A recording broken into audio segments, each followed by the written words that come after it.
5 సంవత్సరాలు ఎక్కడ వేసిన మట్టి అక్కడే ఉంది. వీలైతే వీళ్ళు చేసిన పని విధ్వంసం చేశారు. ఇక్కడుండే పైపులు దొంగిలించకపోయారు, ఇసుక దొంగిలించకపోయారు, కడాన రోడ్లేస్తే మెటలు కూడా దోవకపోయారు. ఇది ఏ విధంగా అభివర్ణించాలో నాకైతే అర్థం కావడం లేదు. ఒక్క బిల్డింగ్ కూడా ముట్టుకోలేదు. ఒక్క రాజధానికి మనం ఆ రోజు కట్టినటువంటి అసెంబ్లీ బిల్డింగ్స్ ఉన్నాయి, పక్కనే సెక్రటరియట్ బిల్డింగ్స్ ఉన్నాయి, ఇంకో పక్క అమరావతి హైకోర్టు బిల్డింగ్లు కట్టాం. ఆ హైకోర్టు కూడా డిస్ట్రిక్ట్ కోర్టు కోసం కట్టిన బిల్డింగు, అవి మాత్రం మిగిలే పరిస్థితికి వచ్చాయి.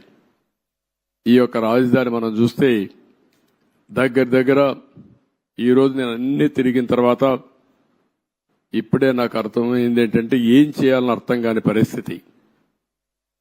5 సంవత్సరాలు రోడ్లన్నీ పూర్తి అయిపోయినటివి, సగంలో ఆగిపోయినాయి, కొన్ని అయితే 80% పూర్తి చేసి ఆగిపోయినాయి. అదే మాదిరిగా బిల్డింగ్స్, మొట్టమొదటిసారిగా నేను వెళ్ళింది శాసన మండలి, శాసనసభ అభ్యర్థులు ఎవరైతే ఎమ్మెల్యేలు ఎమ్మెల్సీలు ఉండే క్వార్టర్స్కి వెళ్ళాను. 80-70% వర్క్ అంతా పూర్తయింది.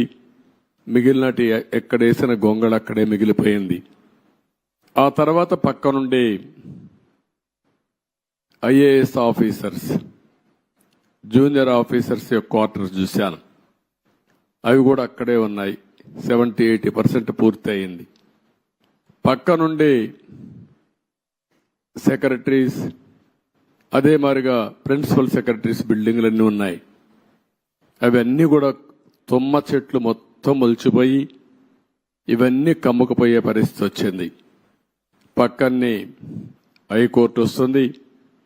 అక్కడనే అడ్మినిస్ట్రేషన్ కోసం 5 టవర్స్ ని ప్రారంభించాం. ఇంకొక పక్కన అసెంబ్లీ బిల్డింగ్ వస్తుంది, దాని పక్కనే హైకోర్టు వస్తుంది. అక్కడనే జడ్జెస్ బంగ్లాలు వస్తాయి, పక్కనే ఎమ్మెల్యేలు మినిస్టర్స్ బంగ్లాలు వస్తాయి.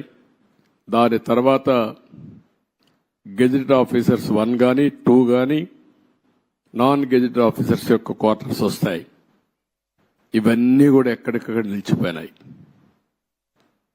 రోడ్లు కూడా అధ్వానంగా ఉన్నాయి.